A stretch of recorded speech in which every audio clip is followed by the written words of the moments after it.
기도하겠습니다.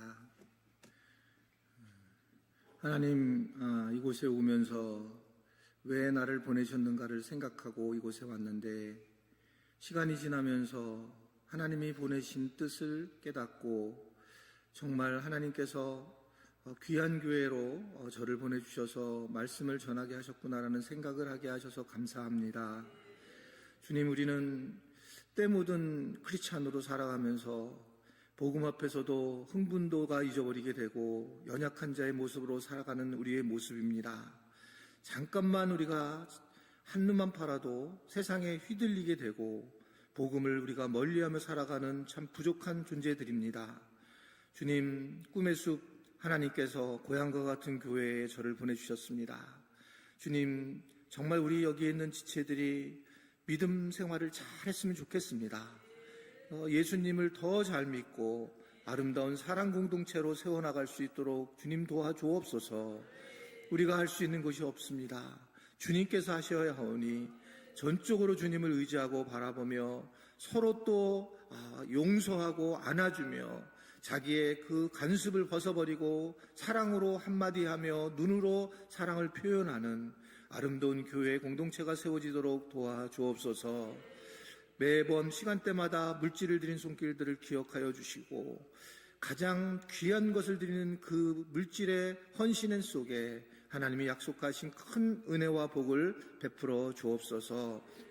오늘도 참 부족한 종을 세웠사오니 입술을 성령께서 주관하여 주셔서 귀한 말씀들이 영혼에 스며들 수 있도록 성령께서 일하여 주옵소서. 예수님의 이름으로 기도드리옵나이다. 아멘.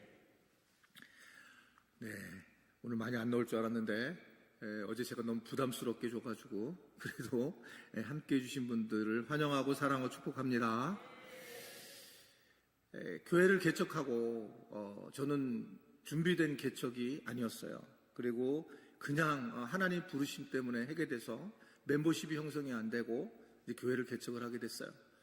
그리고 그냥 허물어져가는 교회를 수원성교회가 지금 예전 교회인데 그 교회를 구입을 하게 됐는데 교회는 없고 그리고 5억이라는 그런 건물을 구입하게 되고 1억 5천 정도 아파트를 팔아서 그것을 이제 집어넣고 뭐 교인도 없으니까 이제 기도만 하고 있었던 상황이었었고, 그래서 초기에는 아주 엄청난 일들이 너무너무 많이 일어나서 하나님이 살아계신 것을 경험할 수 있었습니다.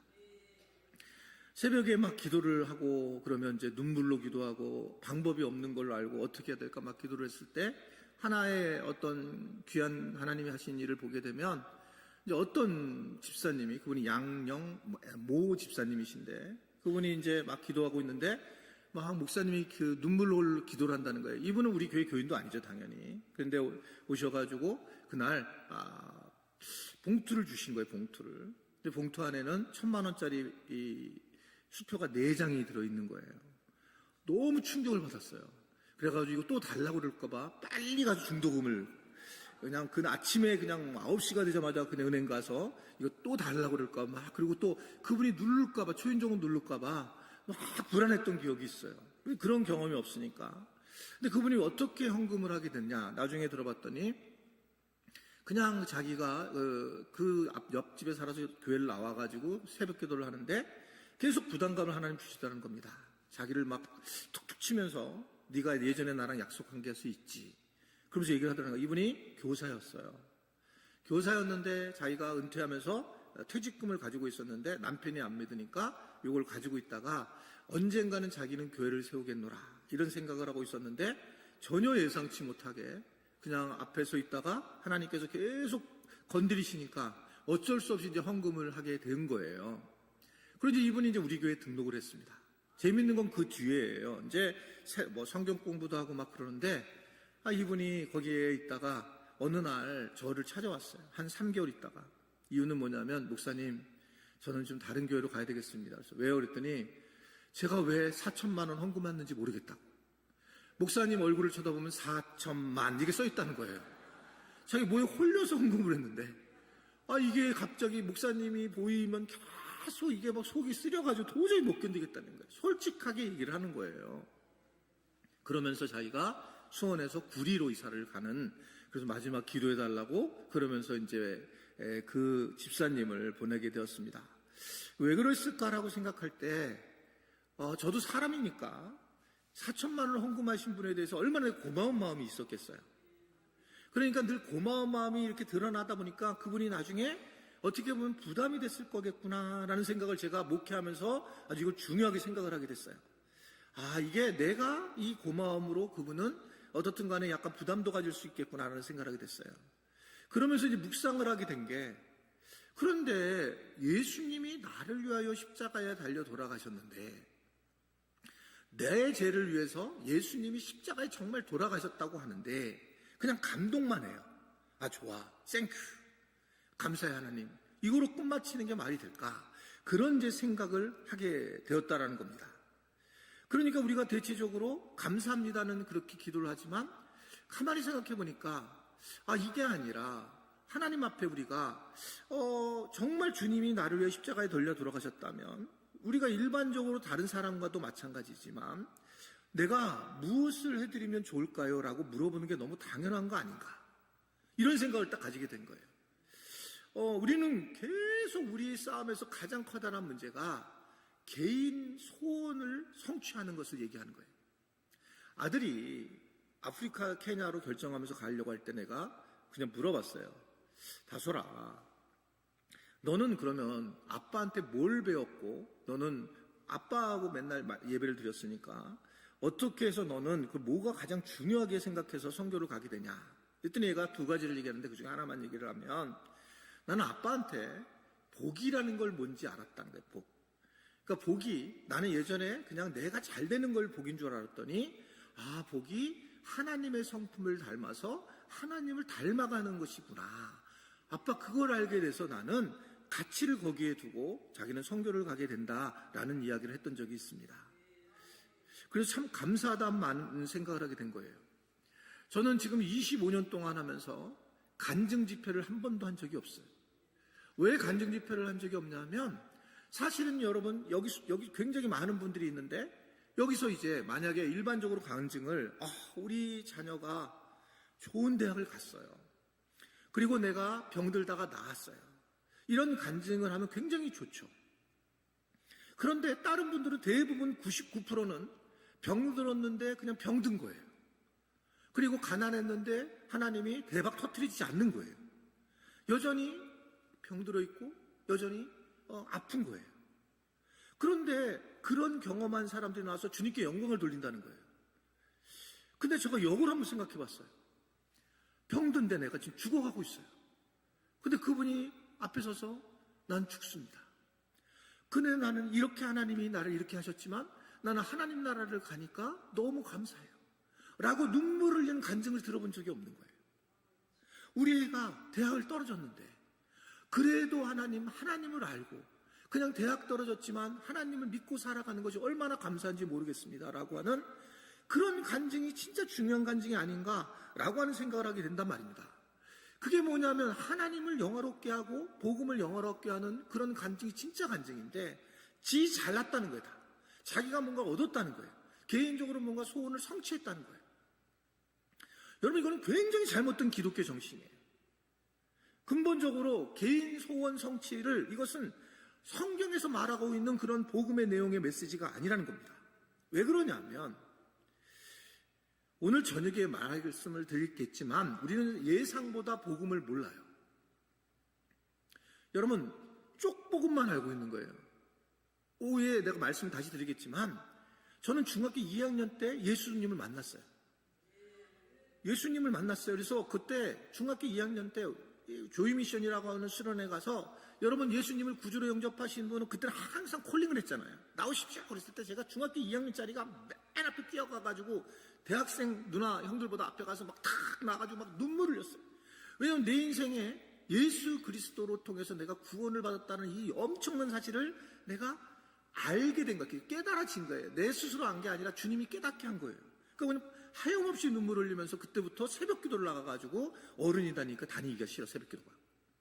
중학교 2학년 때부터 다녀가지고 너무 오랫동안 일찍 저부터 새벽 기도를 한 거예요. 새벽 기도를 그 중학교 때 그 중학생이 새벽 기도를 눈비 올 때까지 빠지지 않고 이렇게 나가가지고 어떻든 간에 유머를 했는데 내가 너무 무서운 얘기를 했다가 그냥 그러면서 뭐냐면 그래서 와 그때 이제 알게 된 거는 이제 내 십자가의 복음을 알게 된 거예요. 근데 뭐가 문제냐면 그게 가장 중요한 복음이지만 그 다음이 있는데 그러니까 그 십자가의 복음을 만나서 끝. 그러니까 이게 뭐냐면 나를 구원해 주신 이기심이 발동하는 거예요. 가장 큰 십자가의 복음을 만났는데도 우리는 십자가의 복음으로 내가 구원받았으니 할렐루야 아멘 난 구원받았어 난 천국 가. 그러니까 한국교회가 구원으로만 가득 차 있었어요. 아무 일도 안 일어나는 겁니다. 그 뒤에는 세상을 어떻게 변화시키라는 걸 안 일어나요. 여러분 예수님은 제일 먼저 하신 말씀이 십자가의 복음을 얘기하지 않았어요. 마태복음 보면 하나님의 나라가 오고 있다. 하나님의 나라를 전하는 게 가장 중요하셨어요. 그러니까 복음을 만난 사람들은 하나님의 나라를 기억하고 복음을 전하는 사람이라는 걸 믿으시기를 바랍니다. 이게 이 개인을 넘어서서 하나님의 나라를 세워나가야 되는 건데 그냥 우리는 거기에 끝난 거예요. 그러니까 이 복음을 쪽복음을 하는 거예요. 한쪽 복음만 하는 거예요. 그러다 보니까 십자가에 대한 부분에 대해서 우리가 감사하고 그리고 감동을 하지만 우리 삶의 변화가 없는 겁니다. 여러분 예수님이 십자가를 앞에 두고 기도하신 내용이 오늘 본문 말씀이에요. 이거는 대제사장의 기도라고 해요. 이 요한복음 17장이 되게 중요한 본문입니다. 그런데 예수님이 여기서 하신 말씀이 어떻게 하면 자기가 복음을 영화롭게 할 것인가 라고 하는 것을 십자가 앞에서 고백하는 장면이거든요. 그래서 우리가 뭘 할 수 있냐면 이 첫 번째 생각해야 될 부분이 복음을 만난 우리가 변화될 때 복음이 영화롭게 된다. 읽어보겠습니다. 시작. 복음을 만난 우리가 변화될 때 복음이 영화롭게 된다. 여러분 대부분 우리는 어떻게 생각하냐면 여러분 우리 하나님을 영화롭게 합시다. 그러면 다 손들고 기도하고 하나님 영광 받으소서 말을 하면 우리는 복음을 영화롭게 한다고 생각해요. 하나님을 영화롭게 한다고 생각합니다. 그런데 사실은요. 내가 변화될 때의 복음이 영화롭다는 거예요. 왜냐하면 오늘 예수님이 1절에 뭐라고 얘기를 하냐면 자 시작 아들을 영화롭게 하사 아들로 아버지를 영화롭게 하여 주옵소서라고 하고 있어요. 여러분 예수님은 이때가 십자가의 고난을 두려워하고 있었는데 근데 뭐라고 얘기하고 계시냐면 기도를 이렇게 기도하시는 것이에요. 내 고난을 통해서 하나님을 영화롭게 하옵소서. 내가 받은 영광으로 하나님을 영화롭게 하는 것이 아니라 내가 받은 고난으로 내가 이 땅에서 예수님이 특별한 존재로 막 십자가에서 부활을 하고 이 과정까지 안 가시고 나의 연약함으로 주님을 영화롭게 해달라는 거예요. 나의 고난으로. 나 지금 너무 일이 안 되지만 나는 이것 때문에 너무너무 하나님 앞에 그럼에도 불구하고 감사해. 여러분 그게 주님을 영화롭게 하는 거지. 와, 나 이번에 우리 남편이 사장됐다. 주님을 나는 영화롭게 해. 안 하다요. 그런데 여전히 몸이 아프고 여전히 힘들고 여전히 고통 중에 있지만 나는 주님 한 분이면 충분해. 여러분 그럼 주님을 영화롭게 하는 것은 내가 변화해야 되는 거예요. 내가 무슨 행동을 하는 것이 아니라 진짜 내가 복음을 만나서 완전히 바뀔 때 이 복음을 영화롭게 하는 거예요. 저희 교회에는 교인들이 이렇게 자동차 뒤에다가 붙이고 다니는 게 하나 있어요. 이게 뭐냐면 영어로 just thanks인데 뭐냐면 그냥 감사해요. 제가 만든 겁니다. 문구를. 할렐루야. 주님이 지혜를 주신 거지만 그냥 감사해요. 뭐냐면 조건이 아니라 그냥 내 인생이 주님 만난 거 하나만도 충분한 거예요. 복음 하나 만든 것만도 충분한 거예요. 그러니까 누가 하면 뭐 때문이 아니라 그냥 나는 감사하는 거예요. 그냥 감사.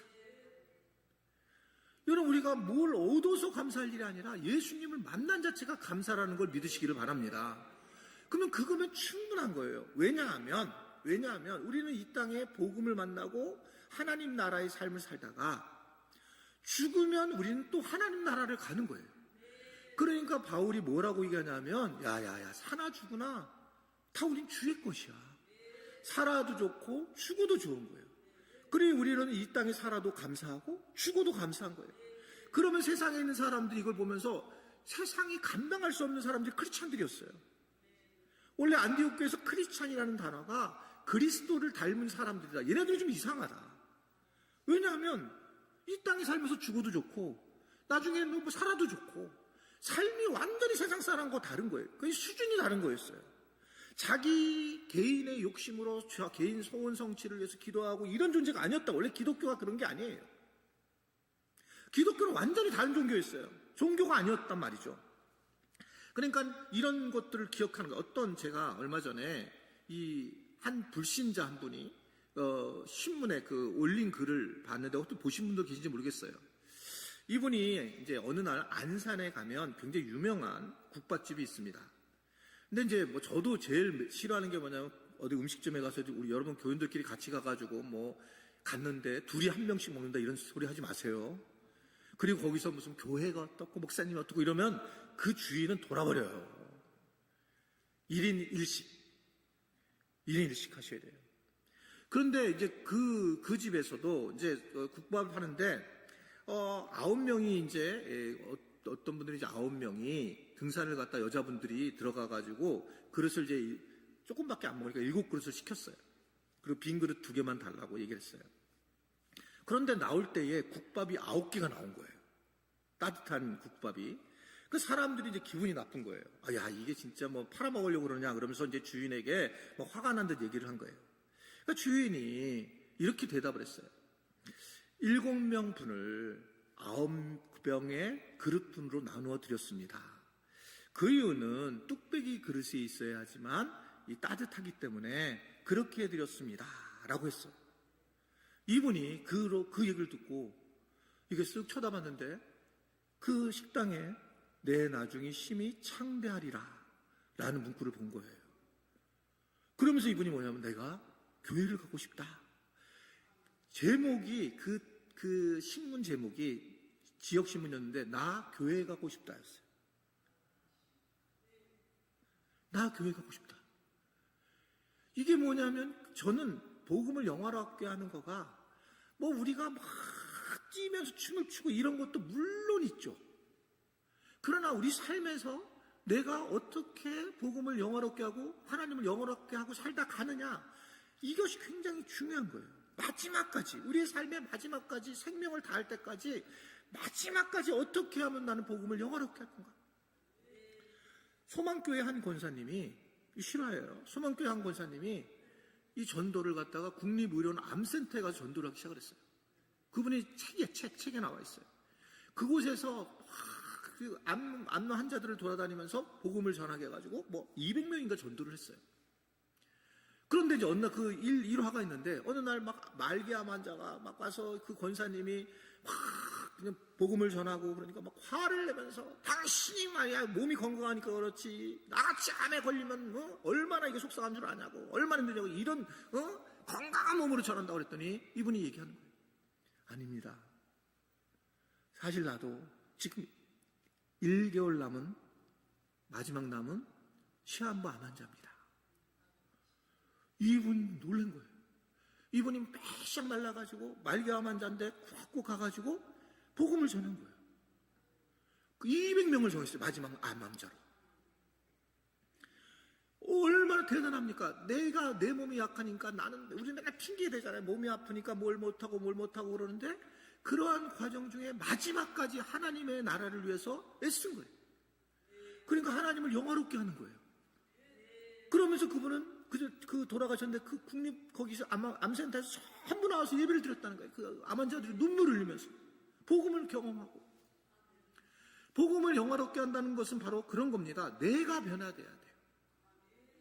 자, 제가 이런 설교를 하게 되니까 어떤 일이 벌어졌는가? 제가 사실 어저께 뭐 영상 보여주고 마음이 너무 안 좋았어요. 왜냐하면 자꾸 제가 뭐 우리 교회가 잘났다는 걸 얘기할 것 같아서. 그런데 저는 오늘 새벽에도 그런 마음이 들었어요. 그냥요. 그냥 나는 여러분들이 그냥 우리 교회에서 훈련받은 목사님이 잘하고 있어서 그렇구나 이렇게 자랑하려고 하는 게 아니라 여러분들이 또 행복하게 하려고 하는 그런 마음이라고 생각하고 제가 하는 예화도 그렇게 받아주시면 좋겠어요. 저희 교회 장로님이 계십니다. 이번에 CEO로 은퇴하셨어요.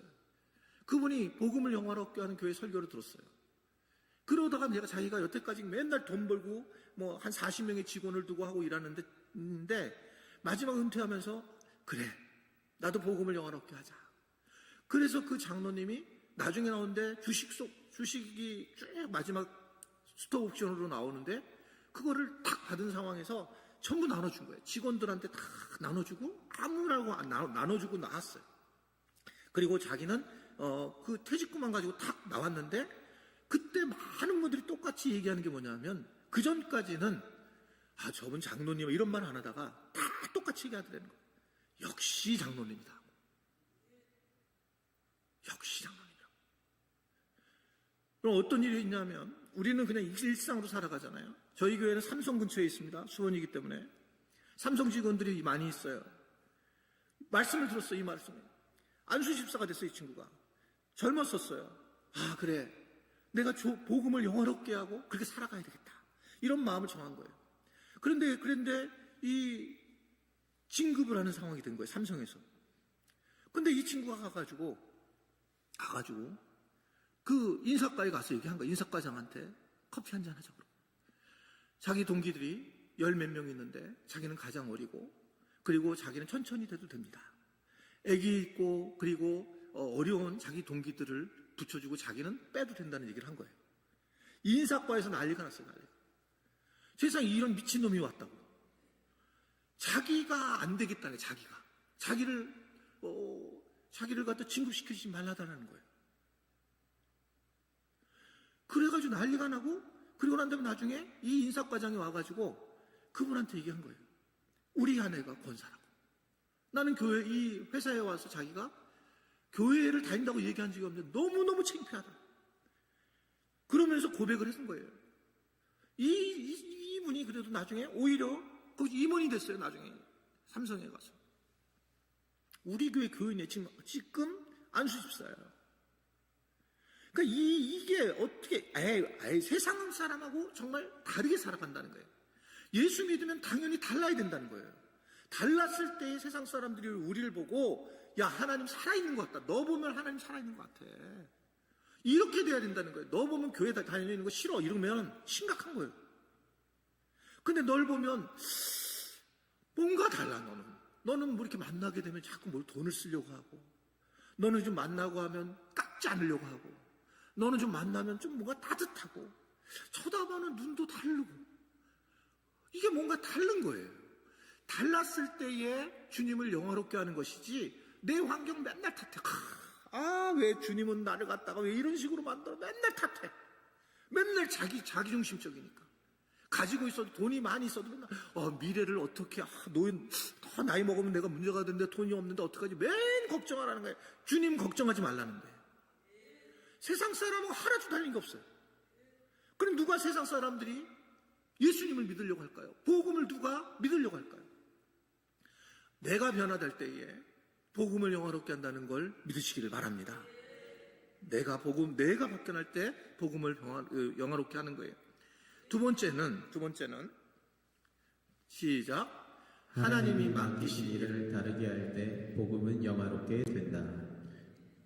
성우를 불렀어요? 너무 목소리 좋으시네요. 4절을 보면 4절도 읽어주세요. 같이요. 아버지께서 내게 하라고 주신 일을 내가 이루어 아버지를 이 세상에서 영화롭게 하옵소서. 아버지께서 내게 하라고 주신 일은 뭐냐면 십자가를 지는 일이에요. 예수님이 그거를 내가 이룰 때 복음을 영화롭게 했다. 그럽니다. 우리가 잘 아시다시피 예수님은 십자가를 지기 싫어하셨어요. 너무 힘들었어요. 가능한 피하게 해주십시오. 아버님 이렇게 부탁했어요. 주님이 너무 고통스러워서. 그런데 정말 힘든데 그분이 이 예수님이 뭐라고 고백을 하냐면 십자가에서 죽으시는 이 사건을 주님을 영화롭게 하는 거다라는 것을 고백을 하죠. 여러분 우리에게 뭘 부탁하십니까? 마태복음 16장 24절을 보면 그 말씀이 뭐냐면 예수께서 제자들에게 이르시되 누구든지 나를 따라오려거든 자기를 부인하고 자기 십자가를 지고 따르라는 거예요. 자기 십자가는 자기를 부인하는 거예요. 여러분 우리는 사실은 아무것도 아니에요. 하나님 앞에요. 우리는 피조물일 뿐이에요. 여러분, 이 땅에 우리가 올 때도 내가 이렇게 해서 와주세요. 몸을 이렇게 하고 이렇게 예쁘게 하게 와주세요. 건강 키가 1m 72로 오게 해주시고 36, 24, 36으로 오게 해주세요. 이렇게 기도하지 않았어요. 그냥 온 거예요. 우리는 이 땅이에요. 주님이. 그리고 우리를 데리고 갈 때 주님이 그냥 데리고 가는 거예요. 우리는 이 땅에 왜 왔냐? 여러분, 제가 서울 연동교회의 부목사였는데 서울 연동교회에 누가 계셨냐면 천상병 시인이 있었어요. 천상병 시인이 그 교회를 다녔어요. 아내가 목 여사님이신데 저희 교구였어요. 그래가지고 그분한테 가면 이제 이야기를 들어요. 이분이 참 연동교회를 좋아했다는 거예요. 그 천상병 시인이 세라생전에. 그래서 연동교회라는 시를 썼어요. 이분이. 천상병 시인이. 혹시 아시는지 모르겠는데 제가 암송하고 있는데 외워드릴까요? 제목, 연동교회 천삼병, 연동교회 참 좋다. 끝. 기가 막힌 시잖아요. 그거예요. 이분이 어린아이 같은 마음인데 이분이 성경 공부를 하고 설교를 듣고 그리고 기독교전 세계관에 있는 상황에서 귀천을 지은 거예요. 나 하늘로 돌아가리라. 내가 가서 하나님 만나서 소풍 잘 마쳤다고 말하리라. 이 땅에 우리는 소풍 온 거예요. 왜 주님 나를 여기 오셨느냐? 소풍 와가지고 맨날 소풍 온 사람이 아파트 평수를 바라보고 소풍 온 사람이 막 돈만 모으려고 하고. 여러분, 소풍 오는 건 뭐예요? 즐거워하라는 거예요. 즐거워. 그래서 항상 기뻐하라. 기뻐하려면 쉬지 말고 기도해야 된다. 그러려면 범사에 감사하고 살아야 돼. 이것이 너희를 향한 하나님의 뜻이라는 거예요. 항상 기뻐하라는 거예요. 이렇게 인상 쓰고 있으면 안 된다는 거예요. 내가 무슨 조건이 있어서 이게 기뻐하는 게 아니라 그냥 예수 때문에 기뻐하는 거예요. 예수님 때문에. 그러니까 우리는 주님이 부를 때 언제든지 갈 준비를 해야지. 거기서 발버둥 칠 필요 없어요. 주님이 부르면 고쳐주시면 땡큐, 안 고쳐주셔서 땡큐. 기도하고 우리가 주님이 그래서 죽음도 두려워할 필요 없다는 거예요. 그게 기독교인들이라고. 기독교인들은 여러분 세상에서 감당할 수 없는 존재들이에요. 아, 주님 나에게 이 땅에 와서 소풍 잘 마치고 가게 해주셔서 감사하고, 특별히 김 집사랑 같이 이 교회를 잘 섬기면서 둘이 깔깔거리고 많이 웃고 그렇게 우리 가족들을 주셔서 그들과 함께 즐거움을 주셔서 감사합니다. 이거 떠나야지. 아유, 내가 주님 앞에 얼마나 노력했는데 나를 갖다 이렇게 아프게 하셔. 비참합니다. 이게요.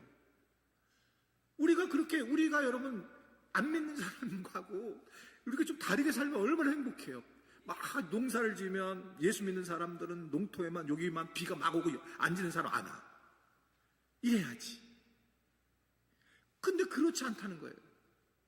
그렇지 않아요.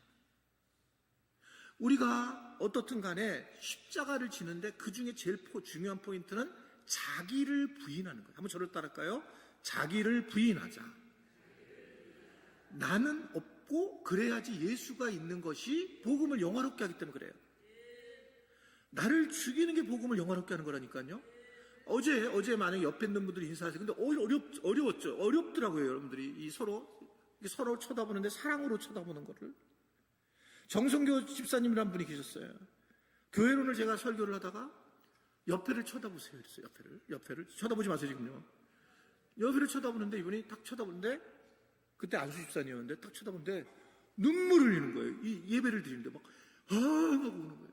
왜 그런 줄 아세요? 당신이 나였구나. 우리는 교회 지체라고 하는 거 말로만 들었다가 눈만 쳐다보는데 눈물이 나고 막 그래. 지금 호주에서 지금 장로님이 됐어요. 그래서 눈물이 나는 거예요. 아, 내가 너고 네가 난데. 이게 하나님 우리에게 지체로 줬는데, 공동체로 줬는데, 막 이것만으로 충분한 거. 이것만으로도 내가 너무 감사하다. 내가 이렇게 공동체를 주신 게 얼마나 감사한가.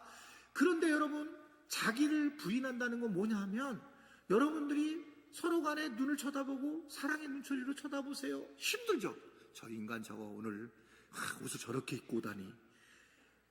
우리는 계속 공격하고 싶어요. 그리고 상처받았으니까 내가 저 말 한마디예요. 근데 여러분 보세요. 이렇게 쳐다보면서 제가 뭐 말하지 말라니까 그냥 오늘부터 내가 눈동자를 좀 환대하는 눈동자로 보는 거예요. 안녕하세요. 여러분 자기를 이거는 부인하는 거예요. 그러면 야 정말 거기서 주님이 살아나고 그 주님이 거기서 중심이 된다는 것을 얘기하는 거거든요. 내가 익숙하게 살고 싶은 거예요. 여러분 익숙하게 살고 싶고 나는 이렇게 살고 그냥 이렇게 사는 거예요. 그게 누구냐? 바리새인들이잖아요. 주님은 와서 공격당한 게 뭔지 아세요? 경계선을 무너뜨린 거예요. 세리와 죄인들과 함께 마시고 먹는다. 이게 공격이었어요. 예수님한테. 예수님한테 공격이 이거였어요. 다른 게 아니라. 자기들끼리는 이렇게 막 예배드리고 자기들끼리는 정말 잘 지냈는데 이 예수는 와가지고 막 깔깔거리고 웃는 거예요. 세리하고 창기들하고. 이게 문제였어요. 이게 예수님은요. 예수님이 막 깔깔거리고 즐겁게 지내는 거가. 이게 즐겁게 지내는 거가. 예수 믿으면 즐겁게 지내야죠. 즐거운 일이 어디냐. 그냥 감사하는 거예요. 그러면 나는 내가 아프면 어떡하냐. 아프면 땡큐. 안 아프면 어떡하냐. 그래도 땡큐. 그냥 감사하는 거예요. 근데 이게 안 되는 이유는 아까 말씀드린 것처럼 쉬지 말고 기도를 해야 되거든요. 이거는 영적 싸움이거든요. 그리고 우리는 이 땅에 하나님이 이렇게 살게 와주셨구나라는 생각한다는 겁니다. 주체를 바꿔야 돼요. 복음이 중심이냐 내가 중심이냐. 이게 훨씬 중요해요. 나를 잘 몰라요 우리가요. 그리고 하나님은 기가 막히게 아는 거예요. 여러분 제 설교의 거의 모든 부분이 하나님에 대한 것을 우리가 잘한다고 보고 있어요. 저는요. 근데 나를 모르니까 이게 문제가 뭐냐면 나 중심의 신앙이 돼버리는 거예요. 내가 우상인 걸 모르죠. 우리는 어디 가서 절하는 걸 우상으로 생각하는데 내가 나를 부인하는 이유는 내가 우상이라는 걸 알고 나를 부인할 때 내 우상을 부인할 때에 그때 주님이 영원하게 된다는 걸 분명히 믿으시기를 바랍니다. 요 얘기를 하고 마칠 건데 요한계시록을 보면 7교회에 편지를 쓰는데 7교회가 너무 힘들었어요. 특히 도미시안 황제라고 하는 이 박해가 너무 심각한데 여러분 이렇게 예배를 드리다가 그 중에 한 명이 그날 없어져요. 그럼 어디 가면 사자굴에 가 있는 거예요. 예배를 드리던 사람들이. 그러니까 7교회가 엄청나게 걸려서 이 고통을 당하며 사조밭에 순교가 되고 이제 하늘의 위로가 필요했습니다.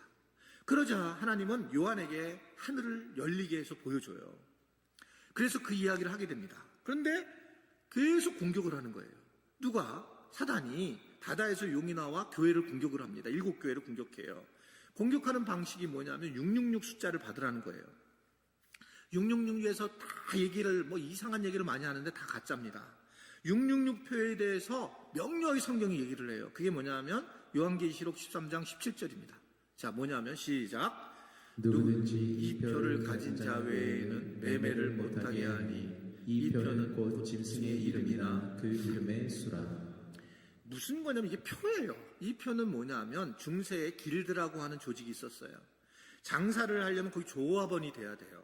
조합원이 되면은 거기서 수호신에게 제사도 드려야 되고 그리고 거기에들 세상에 있는 사람들과 같이 똑같이 살아야 되는 그런 조합에 들어가야 된다는 겁니다. 그때 표가 뭐냐면 666표예요. 너 조합원이야. 666표. 그래서 이걸 가지고 먹고 살아야 되는 문제가 된다는 겁니다. 그러니까 크리스찬들도 그 666표를 받아야 된다. 그런 상황이 된 거예요. 여러분 하나님의 자녀가 666표를 받는 거 이거 어떻게 생각하냐는 거예요. 돈을 버는 게 목적이란 말입니다. 삶의 목적. 이해가 돼요. 예수 믿다가 다 지금 고통을 당하고 있고 그런 상황에서 지금 성경 뭐냐면 막 힘든 상황에서 지금 먹고 해야 되는데 666표를 받겠느냐라고 하는 겁니다.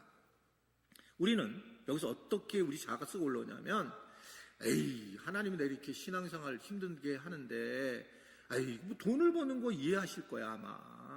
그거 세상에서 돈만 벌고 내가 살아가는 거 이해할 거야. 왜냐면 세상 사는 게 얼마나 힘든데 돈 버는 게 얼마나 힘든데 이렇게 생각하죠. 그 뒤에 14장 9절부터 10절에 이렇게 얘기를 합니다. 자 시작. 만일 누구든지 짐승과 그의 우상에게 경배하고 이마에게 손만을 표를 받으면 그도 하나님의 진노의 포도주를 마시리니 그 진노의 잔에 섞인 것이 없이 부은 포도주라. 하나님이 진노하겠다는 거예요. 근데 이 포도주가 100% 진노하겠다는 것입니다. 100% 진노. 즉 하나님 요구한 요만큼도 자비와 긍휼을 베풀지 않으실 거라는 거예요. 우리는 이해가 돼요. 아니 이렇게 막 신앙생활을 하는데 막 너무 고통스럽고 힘들고 막 핍박을 받고 박해를 받고 죽기도 하고 주변 사람들이 막 형제들이 가족들이 죽기도 하고 이런 상황에서 먹고 산다고 해가지고 내가 666표를 받았는데 이 몇 표를 받아서 내가 지금 세상 속에서 살려고 하고 돈 벌려고 여태까지 쭉 살아왔는데 주님은 얘기하는 게 100% 내가 진노할 거다. 100%. 그러니까 희석하지 않겠다는 거예요. 이 진노를 희석하지 않고 돈 벌기 위해서 우리가 이 땅에 온 게 아니라는 거예요. 여러분, 우리를 뭐라고 주님이 얘기하냐면 좁은 문으로 들어가라는 거예요. 이게 왜냐하면 좁은 문은 자기 부인이고 자기 십자가인데 이게 결국은 이 부분이 우리가 살아가기가 이 세상에서 힘든 길을 택하라는 거예요. 근데 걱정하지 말라는 거예요. 여러분, 성경이 계속 얘기하는 게 뭐냐면 내일 일을 염려하지 말라는 거예요. 너희들은 세상 사람들과 다르고 너희들은 이방인들하고 달라. 내가 책임질 거야. 여러분, 이게 진짜 믿음이에요. 완벽한 복음을 믿는 거예요. 완벽한 복음은 뭐냐면 진짜 내가 돈 벌려고 그렇게 애쓰지 않아도 내가 책임져 준다는 거예요. 못 벌려서 죽으면 어떡하냐? 천국 가는 거예요. 천국 가면 되는 거예요. 이 땅에서 그러면 돈 벌려주면 주님의 은혜예요. 이게 그러니까 그래도 그러면 사는 거 죽는 거 잘 다 필요 없네? 필요 없다는 거예요. 주님이 전부라는 거죠. 이 엄청난 복음인데 우리는 막 그 복음이 물질이 오거나 뭔가 건강상의 이상이 오거나 막 뭔가 오게 되면 다 무너지는 거예요. 예수도 필요 없어요. 복음도 필요 없어요. 그러기 때문에 언제 그러면 완벽한 그런 우리가 이 상황에서 하나님의 어떤 은혜의 복을 누리느냐? 죽은 다음에 세상 사람과 완전히 비교가 된다는 거예요. 계시록 14장 13절에 그런 얘기를 합니다. 시작. 주 안에서 죽는 자들은 복이 있도다 하시매 성령이 이르시되 그러하다 그들이 수고를 그치고 쉬리니. 이해되시죠? 이게 딱 잘라서 그리고 우리는 예수님 안에서 죽으면 복이에요. 그러니까 성령님 옆에서 그래 이제 니네 수고 끝쳤어. 여기 있는 것은 우리가 수고하는 일이에요. 육신이 있기 때문에 힘든 일입니다. 저도 안 늙어서 여러분들한테 얼굴 보여주면 얼마나 좋겠어요. 근데 육신이 이 모양이 돼가지고 이 꼴로 나왔잖아요, 제가요. 근데 이게 이 세상에서 일이에요. 육신은 그렇게 쇠하는 거예요. 육신은 쇠하고 결국은 우리는 우리의 수고를 끝마치게 되고 그때 이제 하나님 나라를 가는 거예요. 그러니까 우리가 하나님 나라 갈 때 아주 하나님이 우리를 쉬게 하고 평안을 주시려고 하는 것이지 우리에게 그렇게 주시는 거지. 그러니까 우리는 이 세상에서 주님만 보고 사는 게 힘들었는데 이제 니네 죽음으로 인생의 수고 끝난 거야. 엄청난 복음에 대한 이야기로 마무리를 되는 것을 볼 수가 있습니다. 여러분, 우리가 사는 인생은 힘듭니다. 예수님도 그랬어요. 그리고 예수님은 그걸 뭐라고 했냐면 십자가를 지신 것이고 니네도 십자가를 질 거야. 근데 힘든 인생이지만 부인하고 살아야 돼. 세상 사람들이 보면 다른 사람들이 우리보다 돈 많이 벌 수도 있어. 여러분, 세상 사람이 돈을 더 많이 벌 수 있어요. 그리고 우리가 더 벌 수도 있어요. 세상 사람들이 병을 더 안 걸리고 건강할 수 있습니다. 왜냐하면 주일날도 이것들은 놀러 다니니까. 근데 우리는 예배 드리고 와서 막 섬기고 이러니까 운동도 잘 못할 수도 있어요. 그런 거 우리가 인정하라는 겁니다. 우리가 믿음이라는 것은 예수님을 믿는 것이에요. 근데 또 하나가 있습니다. 내게 일용할 양식을 주시는 걸 믿는 겁니다. 이게 완벽한 복음이에요. 주님이 나를 일용할 양식을 주신다. 주기도문에서 얘기를 하잖아요. 그러니까 이걸 정말 믿는 거예요. 그러니까 그러면 이거 예수 믿으면 끝이네. 아멘입니다. 복음이면 끝이네. 끝이에요. 복음이 얼마나 완벽한가. 그래서 내가 이 복음을 어떻게 하면 영화롭게 할 것인가 라고 하는 것은 우리가 이 세상에서 근심 없이 사는 거예요. 오직 예수만을 믿고 살아가는 거예요. 그랬을 때 우리의 이러한 모습들이 세상에서 복음이 흐르게 하게 되고 하나님을 영화롭게 하고 정말 예수 믿는 사람들을 보니까 우리도 믿어야 되겠다라고 하는 것으로 나타난다는 걸 믿는 우리 지체들이 되기를 바랍니다. 복음을 영화롭게 하는 교회가 되고 예수 그리스도를 영화롭게 하는 교회, 이러한 교회가 되기를 주님의 이름으로 축원해 드립니다.